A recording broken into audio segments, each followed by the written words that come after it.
C'est une journée sanglante en République démocratique du Congo. Au moins 60 personnes ont été tuées hier soir en Ituri, c'est dans le nord-est. Les victimes vivaient dans des camps de déplacés. Elles ont été assassinées par des miliciens à l'aide d'armes blanches. Un nouveau carnage dans cette région habituée et marquée par les violences. La République démocratique du Congo marquée par un autre drame, celui de la chute d'un câble haute tension à Kinshasa. Le premier bilan fait état de 26 morts électrocutés.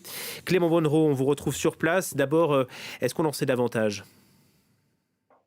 Eh bien, ce que l'on sait, c'est que ce drame s'est produit au niveau du marché de Matadi-Kibala, qui est un grand marché qui se situe dans la commune de Mongafula, dans le sud-ouest de la capitale congolaise. Ce matin, de très fortes pluies se sont abattues sur Kinshasa et selon la Société nationale d'électricité, un coup de foudre a sectionné ce câble à haute tension, ce câble qui est ensuite tombé sur le marché dans un caniveau rempli d'eau, ce qui a provoqué la mort immédiate par électrocution de 26 personnes selon les autorités, 26 personnes dont 24 femmes, principalement des vendeuses qui travaillaient sur le marché. Alors, de très nombreuses personnalités politiques se sont rendues très rapidement sur place, notamment le Premier ministre Sama Lukonde. Il y avait aussi le gouverneur de la ville-province de Kinshasa, Jean-Pierre Ngobila, qui a envoyé ses condoléances aux familles des victimes.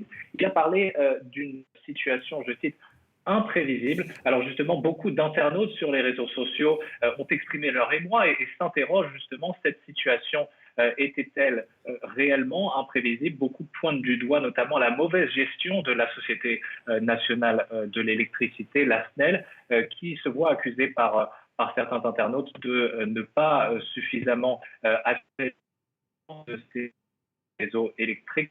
Ce genre d'accident ne sont pas toujours mortels en République démocratique du Congo, mais en tout cas, ils sont courants. Merci beaucoup Clément Bonnereau depuis Kinshasa.